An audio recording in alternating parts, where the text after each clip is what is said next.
शादी से 2 महीने पहले दो नकाबपोश आदमियों ने मेरी इज्जत लूट ली। शादी वाले दिन पता चला कि मैं प्रेग्नेंट हूँ। जब शादी की रात शौहर करीब आया तो सर्दियों में मेरे पसीने छूट रहे थे और उसने जब मेरे जिस्म को देखा तो फिर मैं दुल्हन बनकर कमरे में पहुंची तो खुद से मेरा दिल बाहर आने को कह रहा था। निकाह से लेकर आज रुखसती तक मुझे एक ही खौफ था कि मेरा शौहर मेरी सच्चाई न जान ले। डर डर कर मैंने वक्त गुजारा था और वह घड़ी आ गई थी जब मेरा सामना मेरे शौहर से होना था और मेरा शरीर पूरी तरह कांप रहा था कि अगर उसने मेरी सच्चाई जान ली तो क्या होगा। वह सच्चाई जो दुनिया वाले तो एक तरफ, मैंने अपने घर वालों से भी छुपा ली थी। दरवाजा खोलने की आवाज पर मेरा जिस्म कांपने लगा। मेरा शौहर चलता हुआ मेरे पास आया और मुझे देखने लगा। मुझे उसके यूं देखने से भी खौफ आ रहा था। मेरा शौहर मेरे सामने बैठा और मेरा घूंघट उलट दिया। मैं इस वक्त बाकी दुल्हनों से शर्माने की बजाय खौफ से कांप रही थी। मेरे शौहर मेरी तारीफ करने लगे और मेरा दिमाग चकरा रहा था। हालांकि मेरे शौहर ने मुझे पहले भी देखा हुआ था। हमारा निकाह शादी से 3 माह पहले ही हो चुका था, बस रुखसती 3 माह बाद हुई थी। निकाह के वक्त मेरे भी दिल में बाकी लड़कियों की तरह बहुत से अरमान थे और मैं शर्म आई हुई थी। सहेलियों की छेड़छाड़ सुन रही थी। अपने शौहर की मैंने बस एक ही झलक देखी थी और मेरा दिल धड़क उठा था। हालात वही रहते तो यकीनन आज मैं भी शर्माते हुए या तारीफें ले रही होती, मगर 1.5 माह पहले मेरे साथ जो हादसा पेश आया उसने मेरी दुनिया उजाड़ दी थी। मेरा दिल जीने और दुनिया से ही उड़ गया था। मैं हर पल डर से गुजरती। मैं जहाँ पहुँची थी, आज जब मैं पूरे हक से उनके पास आई थी तो मेरा दिल खौफ से धड़क रहा था। मेरे शौहर मुझसे बातें करते रहे और उनकी नज़रें मुझको अजीब सी घूरती रहीं। बातें करते हुए उनकी नज़र मेरे वजूद पर पड़ी तो वह ठिठक गए थे। मैं उनके ठिठकने पर सहम गई थी। उन्होंने मुझे गौर से देखते हुए बहुत अजीब सी बात कही थी जिसने मुझे फिर से सूली पर लटका दिया था। मुझे लगा उन्हें मेरा राज पता चल गया है, मेरा वह हकीकत जो मैं उनसे छुपा रही थी। शायद वह जान गए थे, मगर मुझे तब हैरत हुई जब उन्होंने सच कर दिया और कहा कि मैं थक गया हूँ और यकीनन तुम भी थक गई होगी और कपड़े बदल कर सो जाओ। मुझे कहने के बाद वह सो गए थे और मैं अपनी जगह बैठी रह गई थी। अजीब इंसान था, उसने मुझे छुआ ही नहीं। मुझे इस बात पर परेशानी हो रही थी। मेरा दिल बहुत भारी हो रहा था। मैंने कपड़ा बदला और बेड पर लेट गई, मगर मेरे दिमाग से यह बात नहीं जा रही थी कि पहली ही रात मेरे शौहर ने मुझे सोने के बजाय इधर उधर की बातें की थी। पूरी रात मैं यही सोच में सो नहीं पाई। अगले रोज वलीमा था और मैं बड़े मुश्किल से अपने चेहरे पर मुस्कान सजाए बैठी थी। आज भी सबने मेरी बहुत तारीफ की। वैसे भी मैं बहुत खूबसूरत लड़की थी। फिर शादी के हार श्रृंगार ने मेरे हुस्न में 4 चांद लगा दिए थे। मुझे यकीन था कि आज मेरे शौहर देखने के बाद खुद का हक जताने से नहीं रोक पाएंगे। मैं डरी हुई भी थी, मगर मैं चाहती थी कि वह मेरी तारीफ करें और अपना हक वसूल करें। इस रात मुझे ज़्यादा इंतजार न करना पड़ा। मेरे शौहर कमरे में आए और उनका मिजाज भी बहुत अच्छा हो रहा था। मुझे थोड़ा बहुत डर भी लग रहा था, लेकिन मैं मुंतजिर भी थी। लेकिन मुझे उस वक्त भी झटका लगा जब मेरा शौहर ने यहाँ वहाँ की बातें करके सोने की बात की और खुद भी सो गए। मैं सदमे में गिरी बैठी थी। क्या मुझ में इतनी भी कशिश न थी कि मेरा शौहर मुझे देखता? मेरा दिल बहुत तेज धड़क रहा था। मेरी हालात बहुत अजीब सी हो रही थी। पहले भी मेरे सर पर खौफ सवार था कि कहीं मेरे शौहर को मेरी हकीकत न पता लग जाए। ऊपर से मेरे शौहर का अजीब रवैया मुझे बौखलाहट में डाल दिया था और इसी पर नहीं हुआ था। मेरे शौहर बहुत अच्छे इंसान थे, मुझसे बहुत प्यार से पेश आते, मगर उन्होंने पूरा महीना गुजार दिया। रिश्ते की बुनियाद न रखी थी। मेरे नस पर बहुत गहरा असर पड़ा था। मुझे फिर से अपने साथ हुए हादसे के ख्वाब रातों को जगाने लगे। मेरी हालात दिन ब दिन बिगड़ती जा रही थी। मैं पूरा दिन डरती रहती। धीरे धीरे शादी को 3 महीने हो गए तो मेरी साख बदलने लगी और मुझे यही ख्वाब था। मैं चाहती थी इस हालत से मेरे शौहर से मजबूत रिश्ता बन जाए, मगर ऐसा ना हो पाया था और यकीनन अब मेरी हकीकत खुल जाती। मैं लगातार टेंशन में रहने की वजह से मेरे दिमाग की हालत ख़राब हो रही थी। एक दिन मेरी तबीयत बहुत बिगड़ गई थी तो मेरे शौहर मुझे डॉक्टर के पास ले गए और डॉक्टर ने भी मुझे वही कहा जिसका मुझे डर था। वह बोल रही थी कि मैं माँ बनने वाली हूँ और मेरी प्रेगनेंसी को 3रा महीना लग चुका था। मैं डरी हुई सर झुकाकर बैठी थी। अब यकीनन मेरा शौहर मुझे तलाक दे देता। कोई भी गैरतमंद इंसान यही करता। मेरा दिल चाह रहा था कि चीख चीख कर रोऊं, मगर मेरा वजूद बिल्कुल बेजान और ठंडा हो रहा था। डॉक्टर मेरे शौहर को हिदायत दे रही थी कि मानसिक तनाव होने की वजह से मेरी तबीयत खराब है और मुझे अच्छे खुराक के साथ अच्छे माहौल की भी ज़रूरत है। वह नहीं जानती थी कि मेरा नाजायज़ बच्चा है। मेरी आंखों में यह हादसा किसी फिल्म की तरह चल रहा था। 3 माह पहले अपने निकाह से तकरीबन 1 माह बाद में अपनी यूनिवर्सिटी जा रही थी जब मुझे 2 नकाबपोश आदमियों ने अगवा कर दिया। मैं इस वक्त एक सुनसान बियाबान जंगल में थी, इसलिए मेरी चीखों पुकार से भी कोई फायदा ना हुआ था और वह लड़के वही किसी करीब जगह पर ले जाकर मेरी बेबसी का फायदा उठाते हुए मेरे साथ ज्यादती करने लगे थे। मैंने बहुत फरियाद की मगर वह बहरे हो चुके थे। मैं चीख चीख कर रोना चाहती थी मगर मेरी आवाज़ दबा ली गई थी। मैं कुछ नहीं देख पाई, ना मैं कुछ ज़्यादा जानती थी। मुझे बस इतना याद था कि एक लड़का जिसने मेरे साथ ज्यादती की थी, उसके चेहरे पर ब्लैक कलर का मास्क चढ़ा हुआ था और उसके शर्ट पर अजीब सब कुछ लिखा हुआ था, मगर यह सबूत बाद में उन्हें तलाश करने के लिए काफ़ी नहीं थे।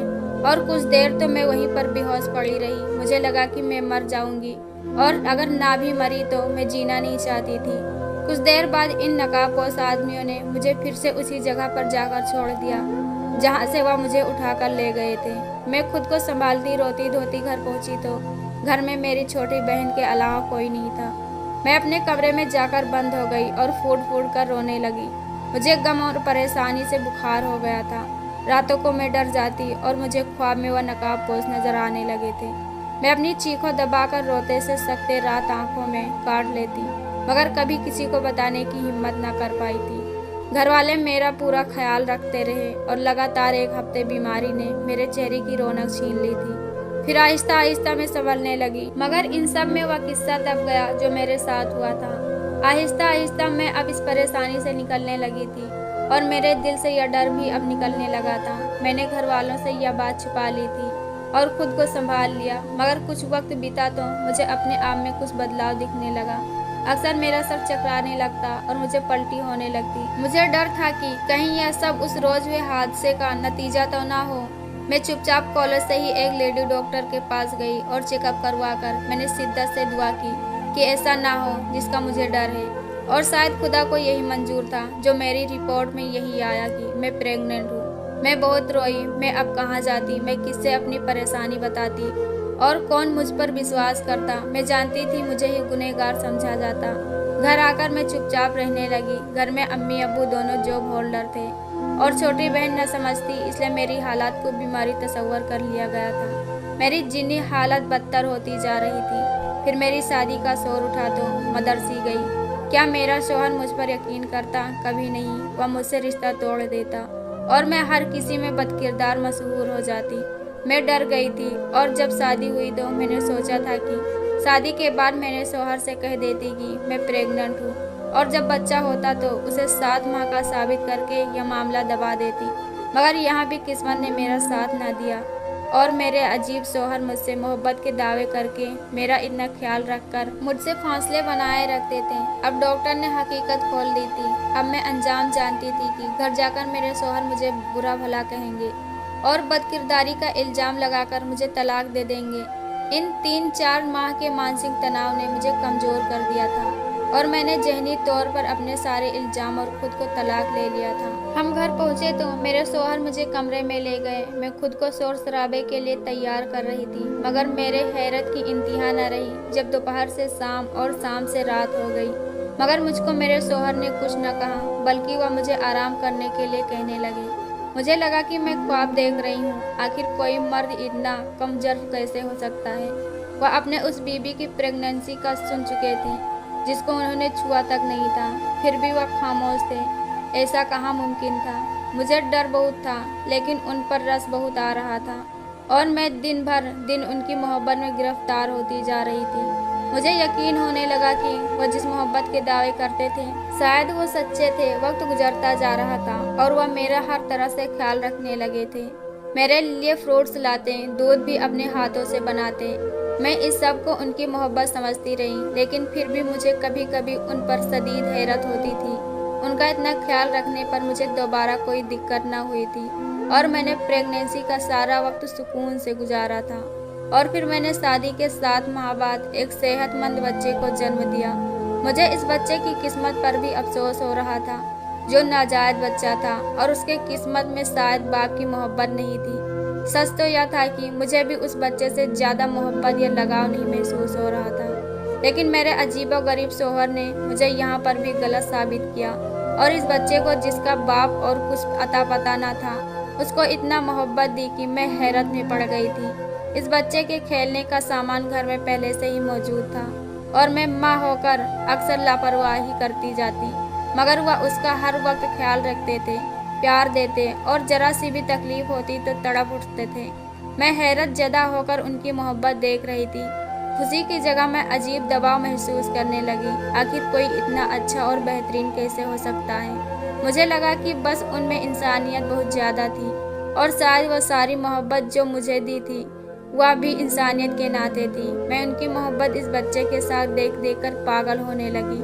वह बच्चा कभी दूर देर से मिलने पर रो देता तो वह मुझसे नाराज होने लगते और उसे उठाकर प्यार करने लगते और उसे चुप कराते मेरा सब जवाब दे रहा था। और जब यही सिलसिला कुछ माह बाद तक चला तो मेरी बर्दाश्त खत्म हो गई और मैं एक रोज़ अपने शौहर से लड़ पड़ी थी। मैंने उनसे कहा कि वह इतने आला किस्म के क्यों हैं, मुझसे कभी सवाल क्यों नहीं किया, वह पहले मुझसे और फिर मेरे नाजायज बच्चे से इतना प्यार क्यों करते हैं। मैं चीख पड़ी थी। मुझे उनका इतना प्यार देना और मेरा ख्याल रखना खल रहा था। मेरे लगने पर वह मुझे खामोश नजरों से देखने लगे, लेकिन उन्होंने मुझे जवाब नहीं दिया था।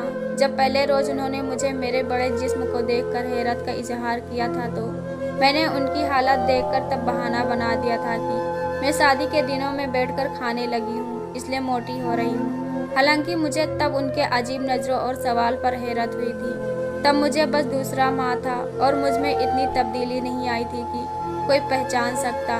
मैं रो रही थी। मैंने उनसे पूछा क्या उन्हें पहले रोज़ तक नहीं हुआ था मुझ पर, जब उन्होंने मेरे जिस्म में तब्दीली महसूस की थी। वह बोले कि हाँ मुझे शक हुआ था, मगर तुमने कुछ नहीं बताया था।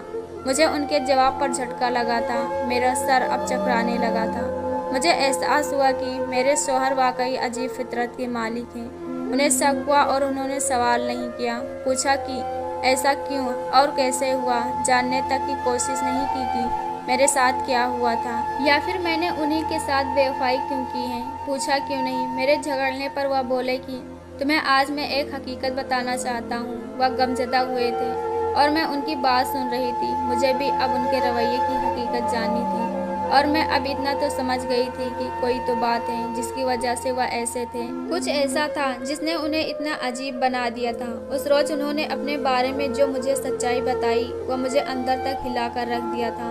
उन्होंने बताया कि उनके माँ के साथ भी ऐसे ही ज्यादती हुई थी और जब उनकी शादी हुई तो वह माँ बनने वाली थी।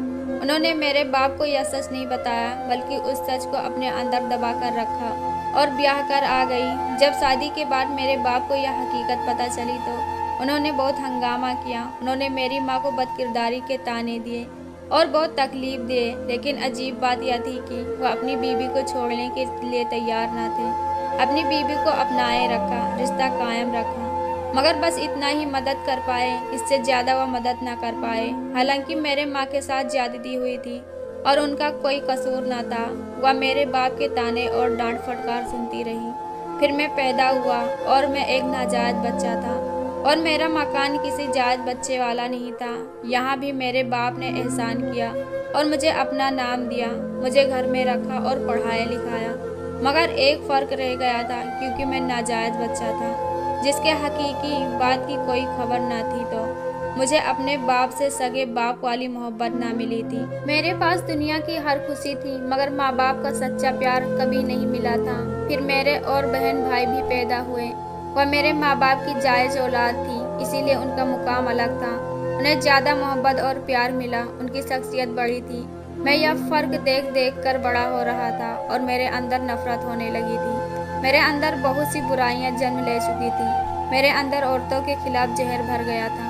मैं अपनी माँ से अक्सर लड़ता रहता। मुझे अपनी माँ से यही गिला था कि जब शादी से पहले उनके साथ ज्यादती हुई तो उन्होंने मेरे बाप को क्यों नहीं बताया। उन्हें चाहिए था कि अपने होने वाले शौहर को पहले यह सच्चाई बता देती, उनको फैसले का हक देती। फिर नज़र में मेरी माँ के शौहर का कोई कसूर नहीं था। मेरी माँ ने मुझे छिपाकर उनके साथ ज्यादती की थी, उनके हाथ बांध दिए थे। हालांकि उस मर्द में इतनी इंसानियत की, उसने प्रेग्नेंट बीबी को अपनाया, उससे रिश्ता खत्म नहीं किया और यहाँ तक कि उसने अपने नाजायज बच्चे को भी अपना ही नाम दिया। इस मर्द को पैदाइश से पहले इस हकीकत का इल्म होता तो वह कभी मेरी माँ को न छोड़ता। हाँ, मगर इतना होता कि वह इस घर में रहता और यह फैसला उसने अपनी मर्जी से किया है। उसे यह मान होता कि मेरी माँ ने उस पर एतबार किया। मेरे शोहर बोल रहे थे और मैं जैसे बर्फ की तरह जम चुकी थी, यानी मैंने अपने शोहर की माँ वाली किस्मत पाई थी। तो यह थी वह बात जिसकी वजह से मुझ पर शक होने की वजह से भी बात नहीं किया था, बल्कि हकीकत पता चली तो मारने या पीटने के बजाय दिल से अपना लिया। मेरे शोहर ने मेरी तरफ देखा और मुझसे कहा कि मेरा तुमसे यही सवाल है, तुमने मुझसे क्यों छुपाया यह सब? क्या तुम यह सब में शामिल थी? क्या तुम्हारा किसी से नाजायज ताल्लुक था? मैं उनके सवाल पर तड़प उठी थी और मैंने अपना सर हिलाकर इनकार किया और उन्हें बताने लगी कि ऐसा कुछ नहीं। मैंने कसम खाई और कहा मैं बेकसूर हूँ। मैं उन नकाबपोश आदमियों को नहीं जानती, लेकिन शक्ल तक नहीं देखी। मैंने कहा मेरे दिल में अगर कोई था तो वह मेरा शोहर था। तो उन्होंने कहा कि अगर ऐसा था तो तुमने मुझसे यह बात क्यों छुपाई? मुझसे खुद क्यों नहीं बताया? तुम्हारे साथ तो ज्यादती हुई थी, तुम तो खुद भी मजलूम थी। तुम क्यों खौफजदा थी? क्या बात थी आखिर? क्यों मेरी माँ वाली बेवकूफ़ी की तुमने? मैं उनके सवाल पर लाजवाब हो गई। मैं क्या बताती कि औरत सिर्फ इल्ज़ाम तलाशी से डरती है और यही वजह थी मुझ पर यकीन नहीं किया जाएगा, यही डर था। मेरे पास कोई सबूत नहीं था, मैं लोगों को क्या बताती और मैं रोने लगी थी। तब तक मेरे शोहर ने आकर मेरे हाथ पकड़ लिए और कहा कि अब याद रखना मुझे तुम पर भरोसा है और अब ज़्यादा मत सोचना। उनकी यह बात सुनकर मेरे आंखों में फिर से आंसू आ गए थे और मुझे लगा कि मैंने आज सब कुछ पा लिया है। दोस्तों, यह कहानी आप लोगों को कैसी लगी कमेंट बॉक्स में ज़रूर बताएं। वीडियो को लाइक करो, चैनल को सब्सक्राइब करो। हम ऐसी कहानी आपके लिए लाते रहेंगे। धन्यवाद।